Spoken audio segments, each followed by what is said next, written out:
today it's Happy Friday and we have the kids at home. So we're making pancakes and milkshake for the kids for breakfast.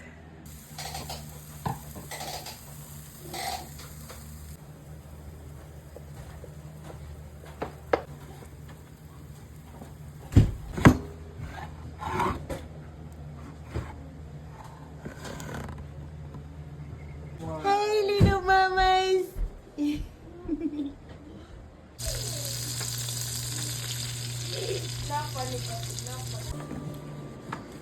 I will.